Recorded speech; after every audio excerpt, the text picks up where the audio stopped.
भाई को मिनिस्टर बनेगा तो मुझे खुशी होगी, किसको खुशी नहीं होगी? बताएं डॉक्टर साहब। चलेंगे इंशाल्लाह ताला। एक मिनट, जोरदार नारों की आवाज होनी चाहिए। तो ये देखे, कोशिश करना है, पार्टी का डिसिप्लिन है, पार्टी जिसे चाहेगी। इधर ज़हीम कादरी था, हमने कभी नहीं कहा ज़हीम कादरी इधर इलेक्शन लड़ता रहा, शायद पार्टी ने नहीं मलिक साहब को दिया। मैंने कभी आज तक कभी भी किसी को नहीं कहा कि वो मलिक साहब के साथ नहीं, उन्होंने नहीं वोट दिए, और मलिक साहब ने भी नहीं कभी नाराजगी की। कोई बात नहीं, आज वो मेरा भाई है, मेरे साथ चले, ठीक है। उनको उसी वक्त वैसे ही इज्जत देते हैं कि जैसे दूसरों बंदों को दे। ये सिर्फ सोच की बात है कि इधर से 5 बंदे बुलाए, उधर से 6। मुझे कसम है, मैंने वो लिस्ट भी देखी हो जितने बंदे बुलाए हैं, वो मेरे लिए सब बराबर है, सब मेरे भाई हैं। ये मेरी बहन को जो सदर बनाया, भाट साहब आपकी सिफारिश पर, आपके कहने पर, आप कहते थे कि ये रहने दे यार, सीधी सियासत में जाना, लेकिन मैंने अपनी बहन को घर से लिया, बताया मेरी बहन आपको नहीं लेकर मैंने सदर बनाया। तो मेरी कहाँ कुटाई है? जो मेरे पास जो कुछ होता था मैं आज, और तुसी ताड़े ना ज्यादती हुई, तुसी मेरे ना लड़े, और एक पार्टी बरादरी मेरे नाल लड़ी और एक बनाया। तुसी मेरे नाल लड़न आया ना दफ्तर कि क्यों बनाया इन्होंने, क्या लड़न आए? लेकिन ये दोस्तों, कोई नहीं, राजभट मेरा भाई है, कोई जो दो सदन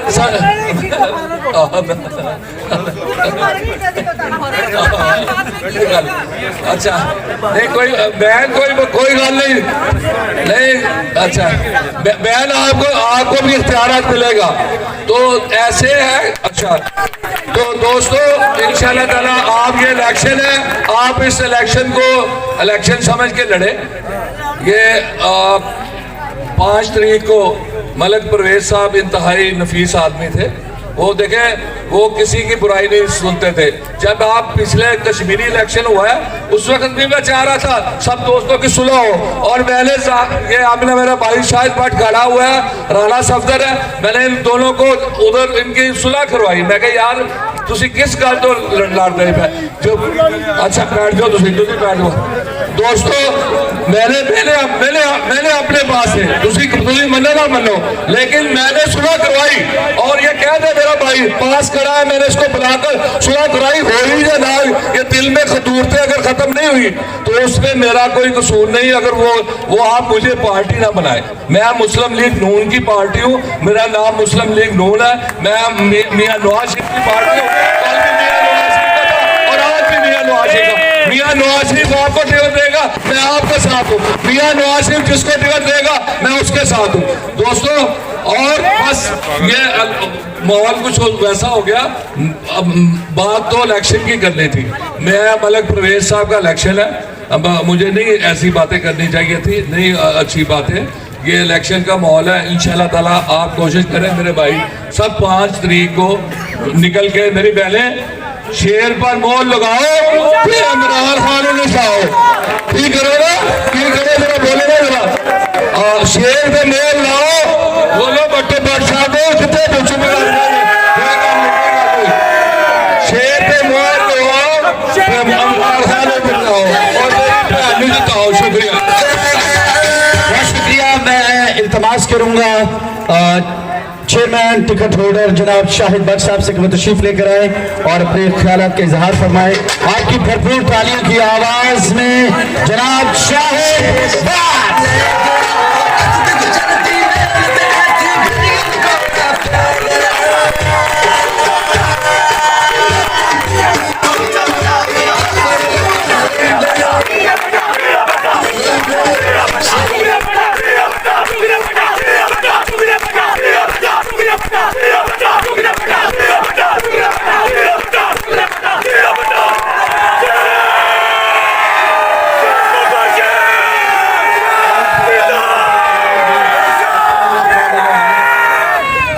अच्छा मेरे भाइयों, इंशाल्लाह फटा भी चुका जाएगा, 5 दिसंबर को आने दें, वो सारा मिलके उठाएंगे हम।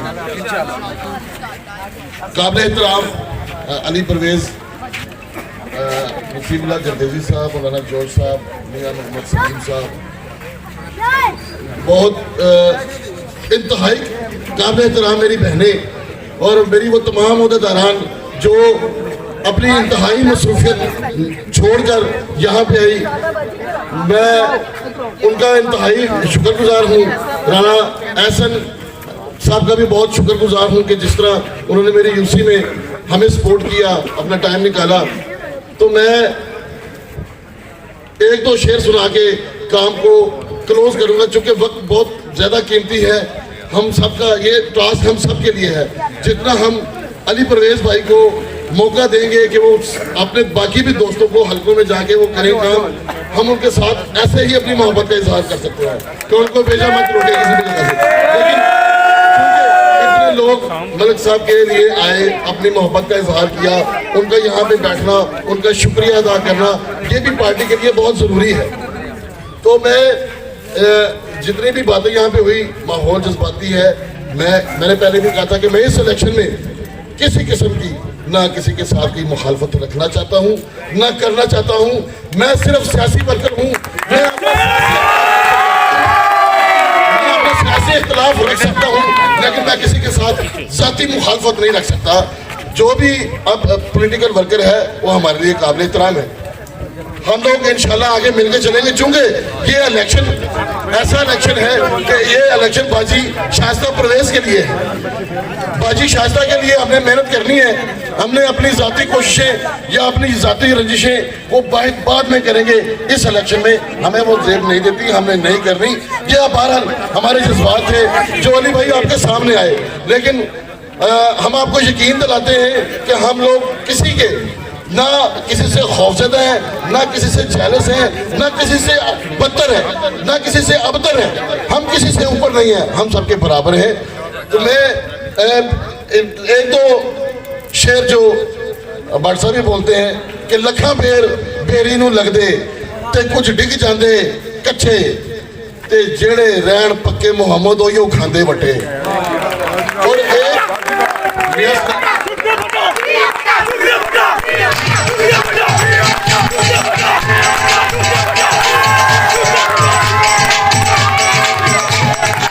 बहुत शुक्रिया, बहुत शुक्रिया।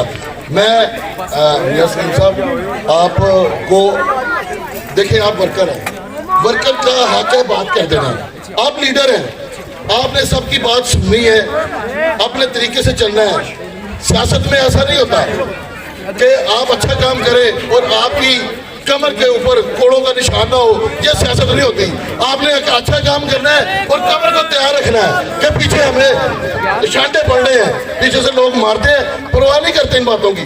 ठीक है, ये पॉलिटिकल विक्टिम है, इसमें ऐसा होता है। हर वर्कर अपने जज्बात का इजहार करता है, कोई बात नहीं, आप आगे चलें। और आपके लिए एक आखिरी शेर और उसके बाद अपने कायदे मोहतरम के टांडा तद ही मुरली बंदा सुने कि टांडा तद ही मुरली बंदा छेदो छेद जे होवे ते आलम तद ही आलम होंदा असलो नेक जे होवे ते बुल ते मुरली मिलदे तद ही निकलदे बोल रसीले ते बिन हिम्मत सब कूर खलारा की टांडे की तीले।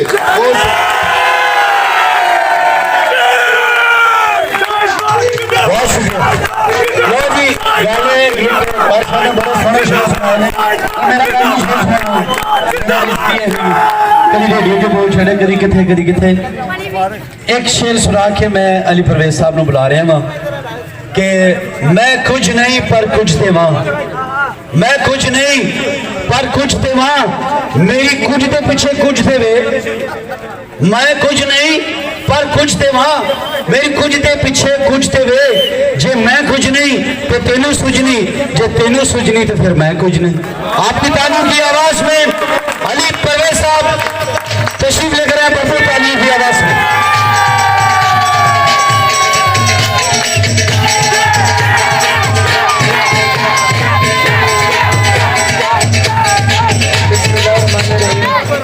बिस्मिल्लाहिर्रहमानिर्रहीम।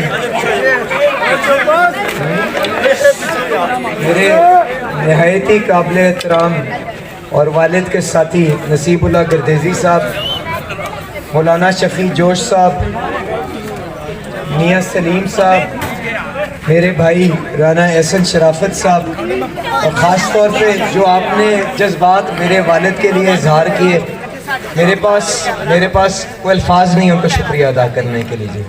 अवान साहब बैठे हुए हैं और आज के मेज़बान शाहिद भट्ट साहब और जाहिद भट्ट साहब और दीगर दोस्तों, अस्सलाम वालेकुम। वालेकुम अस्सलाम। मैं, क्योंकि आप जानते हैं इलेक्शन का टाइम चल रहा है, उसके अंदर नहीं बाजी आपके पास मैं आके इजाज़त लेके होते हैं, ठीक है। अच्छा, मैं इलेक्शन का क्योंकि टाइम चल रहा है और ऑलरेडी मेरे प्रोग्राम 3-4 घंटे लेट चल रहे हैं कि मैं कतन ए मकसद नहीं है कि मैं इधर तुहाडे कोल बैठना नहीं चाह रहा। मैं इंशाल्लाह ए कोई ना आखिरी मीटिंग है ना पहली मीटिंग है, तुहाडे दरमियान आंदा भी रवांगा, इस तरह मुलाकातां भी चलदियां रहनगियां। पर मैं जो 2-3 बातें आपसे करना चाह रहा था ना, मैं उसके ऊपर गुजारिश कर दूं। देखें, हम सब एक पार्टी के वर्कर के तौर पर मैदान अमल के अंदर मौजूद हैं। हर वर्कर की ये उम्मीद भी हो सकती है और उसकी ख्वाहिश भी हो सकती है कि पार्टी जो बेहतर समझे उसको ओहदा भी दे, उसको जिम्मेदारी भी दे। यहाँ तक तो मामले के साथ किसी का कोई इख्तलाफ नहीं है, पर मेरी जो आपसे मोदबाना गुजारिश है वो ये है कि पार्टी जब कोई फैसला कर ले तो हम सब के ऊपर लाजिम है कि हम उस वादे की, उस फैसले की पासदारी करें। और इसके अंदर मैं आपको छोटी सी मिसाल अपने वालिद की दे देता हूँ।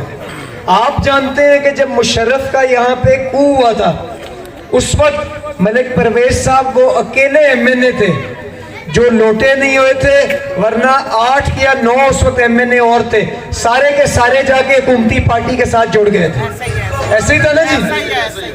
तो गुजारिश ये, उसके बाद जिस मर्जी वजह के बदौलत मलिक साहब को टिकट नहीं मिली तो उन्होंने उस फैसले के पीछे भी लबैक का, और उसके बाद उसी पार्टी ने हमारे खानदान के ऊपर जितनी इज्जत दी, मेरा ख्याल है हम उसके मुस्तहिक भी नहीं थे। तो गुजारिश ये, डिसिप्लिन की पासदारी करना हम सब के ऊपर लाजिम है, पहली बात। दूसरी बात ये कि कौन एमपीए बनता है, कौन एमएनए बनता है, कौन चेयरमैन बनता है, कौन किसको और कोई जिम्मेदारी मिलती है, मैं जो आपसे गुजारिश करना चाहता हूँ मोदबाना अंदाज के अंदर, वो ये कि ये इलेक्शन जो है इसके पीछे मकसद क्या है, जरा 1 मिनट के लिए उसके ऊपर भी सोच लें। अगर मकसद सिर्फ ये होता कि हमने बेगम शाइस्ता परवेज मलिक साहिबा को एमएनए बनाना है, तो वो तो अल्लाह ताला के खास रहमत से पार्टी की बदौलत अपने कायदीन की मोहब्बत की वजह से आज भी एमएनए हमारा भाजी तेरा बात ये कि हमारा मकसद क्या है। हमारा मकसद वो है जो हमारे कायदीन आगे लेके चल रहे हैं। आप मुझे बता दें कितनी मिसालें आपके पास मौजूद हैं कि मियां नवाज शरीफ जैसी कुर्बानी, जिसके अंदर वो अपनी बेटी, जिसने कभी सरकारी ओहदा ना रखा हो, इसी तरह मनगढ़ंत इंजामों के ऊपर अपनी बेटी समेत जेल चला जाए। इसके अलावा शहबाज शरीफ साहब की मिसाल ले लें। 3 साल 3.5 साल मुद्दत हुई है इस असेंबली को, जब आपने मलिक परवेज साहब को जिस असेंबली में मुंतखब करके भेजा। आधी मुद्दत शहबाज शरीफ साहब जो कायदे हिस्ब इख्तिलाफ है वो आप जानते हैं जेल के अंदर काट चुके और आज तक एक इल्जाम नहीं उनके खिलाफ साबित हुआ। इसके अलावा हमजा शहबाज शरीफ साहब की मिसाल सामने, 22 महीने जब वो जेल गए तो उनकी बच्ची की मेरे ख्याल से 3-4 महीने उम्र थी, जब बाहर आए तो वो 2.5 साल की हो चुकी हुई थी। तो उन्होंने ये जो हमारे कायदीन ने कुर्बानी दी है, आपका ख्याल है उसके पीछे सिर्फ यही मकसद था कि हमने एक एमएनए की सीट लेनी है या किसी और को छोटा सा कोई हमने ओहदा अचीव करना है? अगर यही मकसद होता तो वो तो मुशर्रफ भी उस वक्त शहबाज शरीफ साहब को कहता था कि आए हमारे साथ हाथ मिलाएं, मैं आपको वजीर आजम बनाता हूँ। इसी तरह नहीं है? तो गुजारिश ये है कि जो आपकी क़यादत जिस तहरीक को आगे लेके चल रही है, जिसके अंदर मकसद ये है कि जो तर्ज हुक्मरानी आपको पिछले 3 साल के अंदर नजर आया है, जिसके अंदर गरीब का चूल्हा ठंडा हो गया है, और इसमें गैस की तरफ मैं इशारा नहीं कर रहा, गैस तो यकीनन सर्दी आई है तो उसकी वजह से गैस आनी बंद हो गई, चूल्हे असल में ठंडे हो गए। मैं जो महंगाई का तूफान आपके ऊपर गिरा है उसके अंदर किस किस से पूछू, ये मेरी माएँ बहनें बैठी हैं, क्या ये नहीं जानती कि चीनी पहले कितने की थी? क्या ये नहीं जानती थी अंडे कितने के दर्जन मिलते थे? क्या ये नहीं जानती कि 10 रुपए 10 किलो जो आटे का थैला था पहले 300-400 का था, आज 800 रुपए को छू रहा है? इसके अलावा बिजली का क्या बिल था, दवाइयों की क्या कीमत थी, किस किस चीज के ऊपर मैं आपको उसको निशानदेही करूं। गुजारिश ये है, हमें अपना मकसद सामने रखना है। हमारा मकसद आपस में कोई यहाँ पे MPA MNA बनने की दौड़ नहीं है। हमारा मकसद वो है जिसके लिए हमारे कायदीन ने यहाँ पे बेपनाह कुर्बानियां दी हैं कि हम इन लोगों का जो हमारे सामने बैठे हैं उनके दुखों का मदावा करवा सके। ये वो मकसद है जिसके ऊपर हमने इकट्ठे होना है।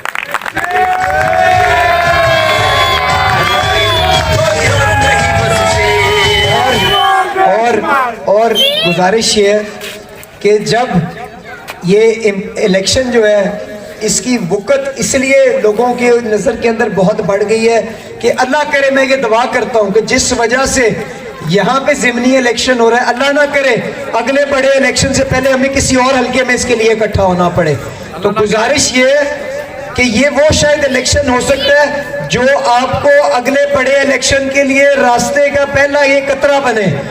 अगर पूरे पाकिस्तान की नजर इस इलेक्शन के ऊपर है तो उन्होंने ये नहीं देखना कि आप ये इलेक्शन जीत के आए हैं, उन्होंने ये देखना है कि जब मियां नवाज शरीफ का यहाँ पे एक सिपाही आपके पास 2018 में आया, उस वक्त जो सूरत हाल थी, चीनी की मैंने आपको मिसाल दी, अगर 50 रुपए थी, पेट्रोल 70 रुपए था, उस वक्त अगर आपने उसके नुमाइंदे को 15,000 वोटों की लीड के साथ कामयाब किया, तो आज जब हम कहते हैं कि यहाँ पे लोगों की चीखें निकल गई हैं, आज चीनी 3 गुना हो गई है, तो लोगों ने जिस मयार के ऊपर हमें भांपना है वो ये होगा कि क्या ये चीज, क्या ये एहतजाज आपको 3 गुना लीड पड़ती हुई नजर आता है कि नहीं आता? ये वो मयार है जिसके ऊपर हमें काम करने की जरूरत है।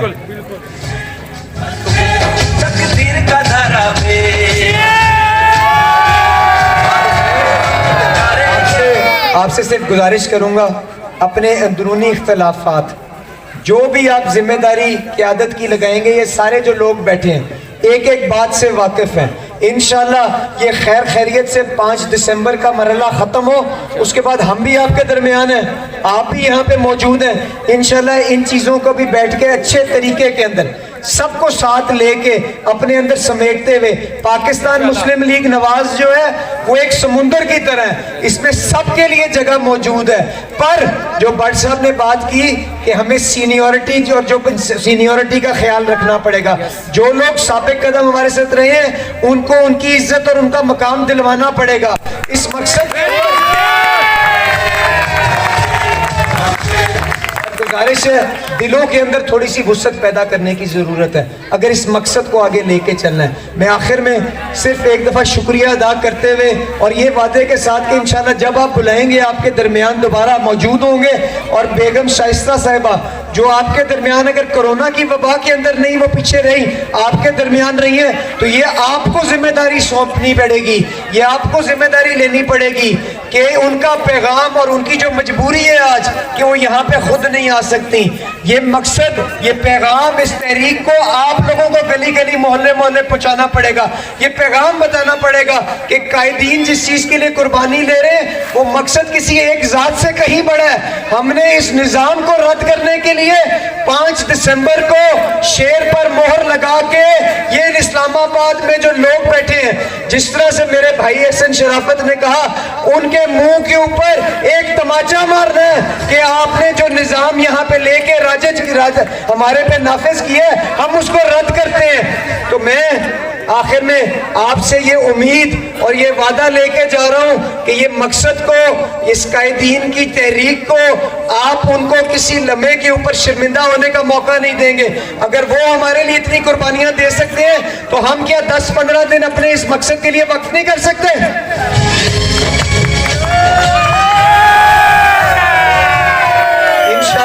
अगर आप इसी जज्बे के साथ, इसी मोहब्बत के साथ इकट्ठा होकर चलेंगे तो कोई वजह नहीं कि जो टारगेट हमने सेट किए अपने लिए 3 गुना लीड बढ़ाने का, जिस तनासब से चीनी की कीमत बढ़ी है, जिस तनासब से दवाइयों की कीमत बढ़ी है, अगर हम कहते हैं ये तकलीफ हमारे पास आई है तो आए अपना एहतजाज पुरअमन अंदाज के अंदर वोट के जरिए रजिस्टर करवा के। तो वादा है आपका 5 दिसंबर को इसमें पूरा करोगे?